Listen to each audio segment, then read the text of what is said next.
Well, thousands of homes affected, damages estimated into the millions. This week's flood disaster has been devastating, to say the least, for many families, and the American Red Cross is working hard to help them out.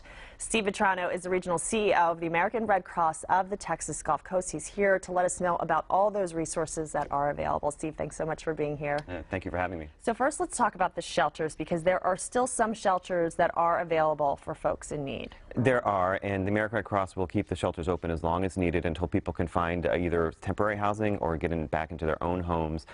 We want to be there to support folks, and that's one of the ways we do that. And there's also, you said, some bulk distribution going on. Yeah, in addition to sheltering immediately following, the other things we are doing is pushing out bulk supplies for cleanup kits and things you might need, bleach, water, face masks, gloves, shovels, whatever you need to help clean out and muck out your house. We're doing those mobile, and as well as feeding, because you know when you're cleaning out your house, you may not have cooking facilities, you may not be thinking of food, and then all of a sudden you're hungry. So we have our mobile trucks out throughout the area with food that we're distributing. And you know, those folks had probably just enough damage where they didn't have to leave, but they are able to stay. So how can those folks, you know, get some of that help too if they're not in the shelters? Sure, and you don't need to be in a shelter to receive Red Cross services. You can call the Red Cross at 866-526-8300 and register with us, so we know you could go to one of our drop-off points. We have some fixed locations where you have where we have cleanup kits as well.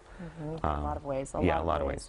And we've seen so many people out there that have seen this devastation that are, you know, they want to help. They need to help. Yeah. Where can they bring their donations or volunteer or anything like that? How can they help at this point? Because you guys have gotten a lot of that, right? We have, and it's great to see the community come out. So several things. A lot of people want to bring donated stuff, you know, blankets, food, water, whatever it is. And there are several drop-off points throughout the city that you could bring them to, and they're listed on our website as well as the city and the county websites. And I encourage folks to bring them there, not directly to the shelters.